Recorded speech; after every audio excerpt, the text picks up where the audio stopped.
বুঝতেই পারছেন, কিছু করতে পারবেন না আপনারা। দাঁড়া দাঁড়া দেখবেন যে আপনাদের ফাঁসি হয়ে যাচ্ছে। বাংলাদেশের সেনা প্রধান জেনারেল ওয়াকার, ইমোশনাল ব্ল্যাকমেল করার চেষ্টা করবেন না দয়া করে। যে সৈনিক প্রিজন ভ্যানে চলে আদালতে যাচ্ছে, আরে এই দৃশ্য দেখা যায় না। গুম কমিশন বলে যারা ইনভেস্টিগেশন রিপোর্ট দেখছেন, আশা করি আপনি কি দিয়ে মাপ চাচ্ছেন আপনাদের জন্য? আপনার হোয়াট ইজ দ্য সিম্প্যাথি, মানে cause of sympathy, what is justification? আপনাকে ইনোসেন্টলি প্রধানমন্ত্রীর কথা শুনে মানুষ বানালেছেন এরকম? আচ্ছা, একটা দুটো হইল না, 1400+, এটা বোঝার চেষ্টা করেন। আর বুঝবেন কি, আপনাদের কোনো বোধ শক্তি আর নাই। এক নিজেকে বাঁচানো ছাড়া আপনার কাছে কিচ্ছু নেই, সব পিঠা সব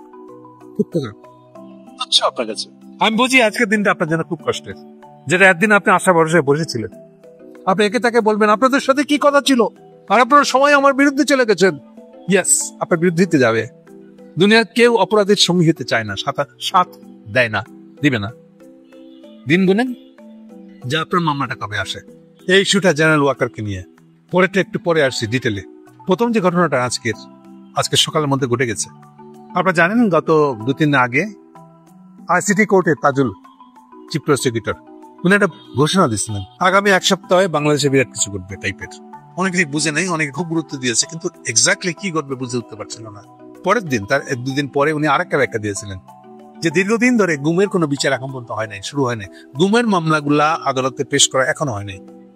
এটা নিয়ে যাদের আত্মীয় পরিজন গুম হয়েছে তাদের ভিতরে অসন্তোষ, একটু চিন্তা যে কিছুই তো হলো না, কিন্তু সরকারের 1.5 বছর হয়ে যাচ্ছে এর মধ্যে কিছুই দেখলাম না, খালি এটা হচ্ছে হবে, এগুলোই শুনতেছিলাম। ফ্যাক্ট হচ্ছে গতকালকে যেটা বলেছিলাম আপনাদেরকে আমি, আইসিটি কোর্ট চলে, আগে তদন্ত, পরে অ্যারেস্ট, পরে মামলা দেয়। এটা নর্মাল। ম্যাজিস্ট্রেট কোর্টে যেরকম ভাবে গিয়ে মামলা দিয়ে দিলেন, পরের দিনে না, ওই দিনে আপনাকে ধরে নিয়ে গিয়ে একদম ম্যাজিস্ট্রেট কোর্টের সামনে হাজির করবেন। এইভাবে আইসিটি কোর্ট চলে না। আইসিটি কোর্টের চলার ধরনটা অন্য। আগে ইনভেস্টিগেশন করতে হয়, ইনভেস্টিগেশন রিপোর্টটা ফাইনাল হলে পরে এবং যথেষ্ট মাল রসদ পেলে পরে এইবার তারা রওনা দেয়, এইবার আদালতের সামনে ফর্মাল চার্জ পেশ করবে। সেই অর্থে আইসিটি কোর্টের কারো নামে ফর্মাল চার্জ প্রেম করা মানে তার বিরুদ্ধে সুনির্দিষ্ট অভিযোগের ডকুমেন্ট কিন্তু প্রমাণ, ডকুমেন্ট, সাক্ষী, এগুলো তারা যেটা করছে, এগুলো ঠিকঠাক করার পরেই তারা একমাত্র মামলা দেয়। সো তাদের সাহেব আশ্বস্ত করেছিলেন আমাদেরকে যে এই সপ্তাহে এই প্রথম গুমের আসামিগুলোকে নিয়ে আমরা কয়েকটা কেস, 3টার কথা বলেছিলেন, অন্তত 3টা কেস আমরা আদালতে পেশ করব। মানে হলো এই 3টার তদন্ত শেষ করে ফেলেছি আমরা। 3টার তদন্ত, প্রমাণ, সাক্ষী, ডকুমেন্ট, অভিযোগের সপক্ষে স্ট্রং ডকুমেন্ট, যেমন ধরুন ওই যে বললাম যে টেলিফোনে কথোপকথন নির্দেশ দিচ্ছে হাসিনা, এটা হচ্ছে খুব স্ট্রং প্রমাণ। কিন্তু একেবারে কি বলবো, লাইভ প্রমাণের মতো না। হাসিনা ওই যে আমাদের প্রতিমন্ত্রী, বিদ্যুৎ প্রতিমন্ত্রী হামিদকে নির্দেশ দিতেছে, এটাতে বুঝতে পারেন যে এটা কি ধরনের একটা প্রমাণ হবে। সর্বোচ্চ ডকুমেন্ট, মানে প্রমাণিত ডকুমেন্ট হিসেবে এটা গৃহীত হবে। কারণ এটা ওখানে পেশ করার আগে আবার আরেকটা পর্যায়ে আছে, ফরেন্সিক টেস্টের ব্যাপার আছে। যারা টেস্ট করে বলে ইয়েস এই গলাটা হাসিনার, এই গলাটা হামিদের, এই গলাটা হাসানুল হক ইনুর, এই গলাটা ওয়াকারের, এটা টেস্ট করে তারপরে সেটা পেশ করা হয়। কিন্তু তাহলে এই পিছনের কাজগুলা করে শেষ করে এবার আজকে সকালে 2টা মামলা দায়ের হয়েছে গুলকুমের। বুঝতে পারছেন কত সিরিয়াস জিনিস এটা। এখন বাজে 3টার পরে কিছু একটা এই ঘটনাটা ছাপা হয়েছে, আমি দেখেছি, ছাপার পরে চলে আসছে টিভিএস পত্রিকা দুপুরে 1:00টায়। সেটাকে নিয়ে আমি এখন কথা বলছি। তো 2টা মামলা, এবং এই 2টা কিন্তু গুমের মামলা। ফলে গুমের পরে কি হয়েছে বুঝতে পারেন, আয়নাগর পর্যন্ত গেছে, অথবা মাইজে কেটে কোথায় লাশ ফেলা দিচ্ছে, এই লাশ পাওয়া যায় নাই এখন পর্যন্ত। এই ধরনের মামলার আসামি, প্রধান আসামি হলো হাসিনা নিজে। সেকেন্ড হলো এই প্রথম তারেক সিদ্দিকী, আপনারা অনেকে জানেন, তার আত্মীয় তারেক সিদ্দিকী। তার আত্মীয় মানে তার ছোট বোন রেহানার স্বামীর বড় ভাই হলো তারেক সিদ্দিকী। সে ছিল হাসিনার সামরিক বাহিনীর বিষয়ক উপদেষ্টা। বেসিক্যালি তার মাধ্যমে সামরিক বাহিনীকে কন্ট্রোল, গুণ খুমের কাণ্ডগুলা উনি তারেকের মাধ্যমে আর্মিকে দিয়ে করাইতেন। এবং এখানে যেসব লোকের নাম আছে, সে বিশেষ করে সেকেন্ড মামলাটায় বেসিক্যালি এদেরকে হাসিনা প্রথমের পর উৎখাতের পরে, আমি আপনাদেরকে অনেকবার বলেছি, ওই 24 সালে হাসিনা অপসারণ হয়েছে, উৎখাত হয়েছে 5ই আগস্ট। ওই আগস্টের, ওই 24 সালেরই নভেম্বর মাসে সেনাবাহিনীতে যে সাফা অভিযানটা হয়েছে ভিতরে পদোন্নতির নামে, নতুন পদোন্নতি পুরানদের বাদ, এই বলে যাদেরকে সরাই ফেলা হয়েছে, অলমোস্ট সবাই ওই 13 জন ওখানে আছে আসামি হিসেবে। কে কবে কি করছে তার পুরা নাম আছে, ওই সবাই ওখানে আসামি হিসেবে আছে। 2-4 জন থাকতে পারে যারা সিটিং এখনো আর্মিতে আছে। ফলে আজকের যে 2টা মামলা দায়ের হয়েছে, এটা খুবই সাংঘাতিক মামলা। এই প্রথম এটা গুমের কেসগুলার উন্মোচিত হবে। এরপরে আর এটা গুম হয়েছে, মায়া আমার কিছু দিলেন না, আচ্ছা একটা কাজ করেন, আমার ভাই নেয় গুম হয়েছে, আমাকে একটা গুমের দোকান খুলে দেন, মানে রাইটের দোকান করবো, এটার দোকান করে দেন।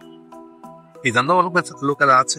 আবার কেউ কেউ এটা নিয়ে তাই আপনার আন্তর্জাতিক গুম দিবস কিংবা আন্তর্জাতিক হিউম্যান রাইট দিবস আছে, দিবসগুলো আসলে তো বুঝতে পারতেছেন, এবং দেখলে তো মানে আপনার চোখের পানি আটকাইতে পারবেন না। বাচ্চাগুলো ওখানে গিয়ে চিৎকার করছে বাপের ছবি বুকে নিয়ে, আমার বাবাকে এনে দাও। আমি বাবাকে কোনোদিন দেখি নাই, আমার জন্মের আগে বাপ অপহৃত হয়েছে, অথবা কেউ বলছে আমার জন্মের 1 বছর পরে অপহৃত হয়েছে, আমি বাবাকে দেখি নাই, আমার বাবা কোথায় এনে দাও। এখন এগুলো দেখার পরে মানুষের ঠিক থাকা খুব মুশকিল। ফলে এরকম প্রতি বছরে যতগুলো দিবস আসে প্রত্যেকটা আমাদের জন্য একটা কাঁপাকাঁপি অবস্থা, যে আমরা তাদের জন্য কিছু করতে পারছি না। ফলে গুমের বিচার শুরু হওয়া এই প্রথম বাংলাদেশের হিস্ট্রিতে এরকম আয়োজন করে করাটা, এটা ভীষণ ধরনের বিরাট ধরনের একটা সিগনিফিক্যান্ট ঘটনা। আজকে সকালে সেই ধরনের একটা ঘটনা শুরু, ফরমাল চার্জ নিয়ে এসে আদালতে মামলা দায়েরটা হয়ে গেছে। আছে এই দুটাই মামলাতে হাসিনা এবং তারেক সিদ্দিকী মূল আসামি, বাকি এই যে বললাম যে অন্তত 13 জন করে আর্মি অফিসারদের নাম আছে, সব আর্মি অফিসার, এর 2-1 জন আছে যারা এখনো সিটিং। সো এই অর্থে আজকের এই ঘটনাটা আইসিটি কোর্টের সবচেয়ে সিগনিফিকেন্ট ঘটনা। এটা এমন এক জায়গায় চলে গেছে, বল ইজ রোলিং, এই জন্য যেটা দিয়ে শুরু করেছিলাম, বল গড়ানো শুরু করেছে। এটা কতদূর যাবে এখন? আর আমরা এই করে ফেলাবো, সেই করে ফেলাবো, যত হুমকি যারা যারা দিচ্ছেন, ইনি সরকার কিছু করতে পারবে না, হাসিনা আবার ফিরে চলে আসবে, যত গল্প দিচ্ছেন আপনারা, শুনছেন আপনারা, সবগুলো এখন ফুস হয়ে যাবে। এখন যার তার যে যেমন হয়ে পালিতে চায়, বাঁচতে চায়, বাঁচবে। তো এ গেল আজকের আইসিটির ঘটনা। এবার লাস্টে একটা অন্য ঘটনা বলবো এর সাথে সম্পর্কিত। কেউ কি কম যায়? সবাই তো দেখতে পায় এই ঘটনার ভিতরে তার কি হবে, তার মামলাটা তো আসে নাই এখনো। আমি আশা করি বুঝাতে পারছি আপনাদেরকে। এই প্রথম সেনাবাহিনীর লোকদেরকে আইসিটি করে নেওয়া হবে, জন্য অলরেডি মামলা দায়ের হয়ে গেছে।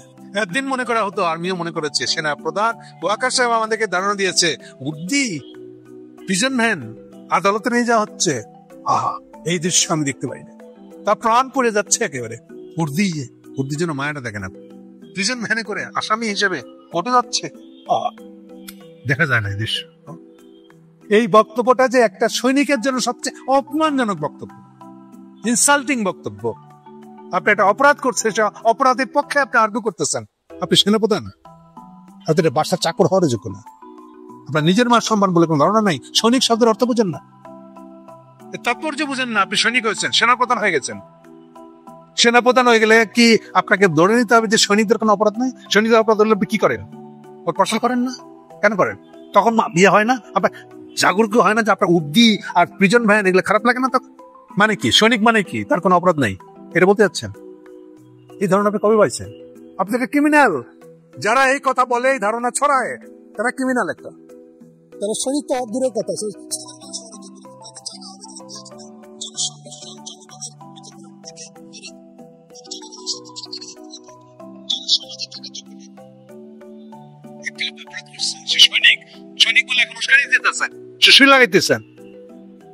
উনি দেখতে পারেন না যে তার সৈনিক ভাইরা প্রিজন ভ্যানে চড়ে আদালতে যাইতেছে, খুব কষ্ট লাগতেছে।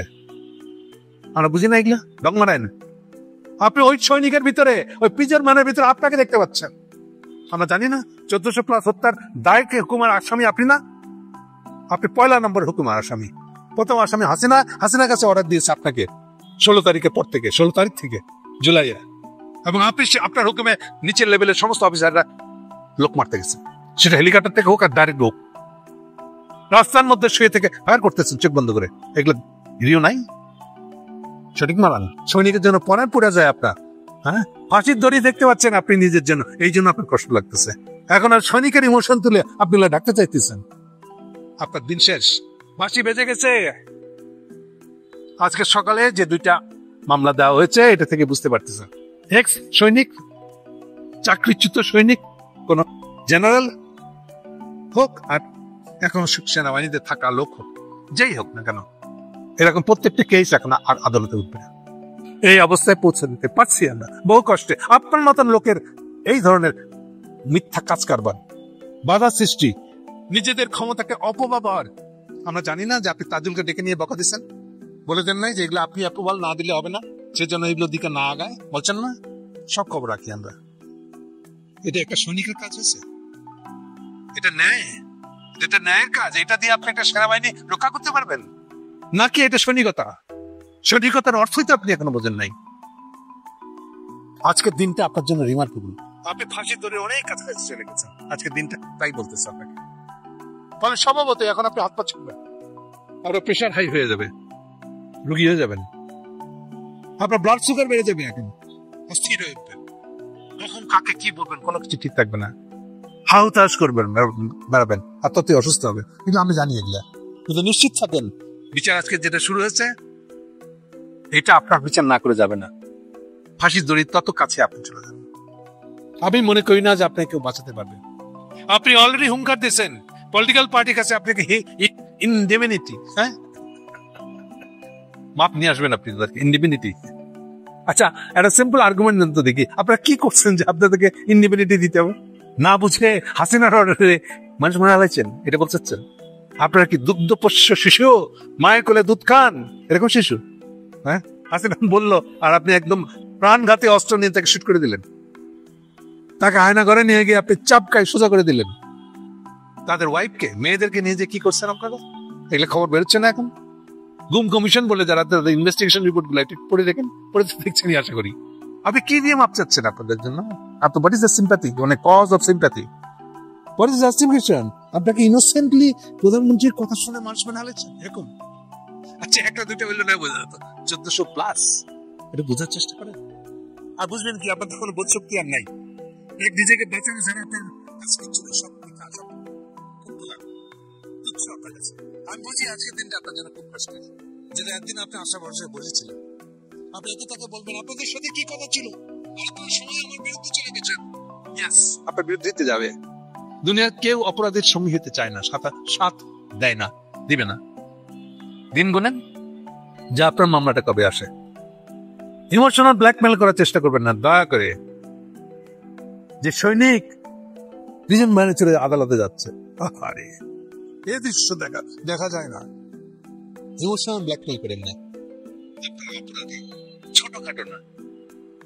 জাস্ট একবার চিন্তা করেন, হেলিকপ্টার থেকে গুলি করছেন, এই গুলি গিয়ে লাগছে জানলা দিয়ে ঢুকছে, দুগ্ধপোষ্য শিশু নিয়ে মা দুধ খাচ্ছে, মায়ের পিঠ ছেদ করে বাচ্চা পেট দিয়ে বেড়ে গেছে। হ্যাঁ, আপনার মাপ চান, আপনার কোন কোন কোন সাহস এটা করেন? হেলিকপ্টার থেকে গুলি, এমন আপনি সেনাপ্রধান, আপনি কোনো দায়িত্ব নেবেন না, ইনডিপেন্ডেন্টই নেবেন। কি বলবো, আপনার মানুষ নাই আসলে। ঠিক আছে, পাবলিক বুঝবে, বুঝতেই পারছেন, কিছুই করতে পারবেন না আপনার, দাঁড়া দাঁড়া দেখবেন যে আপনাদের ফাঁসি হয়ে যাচ্ছে। রেডি হন।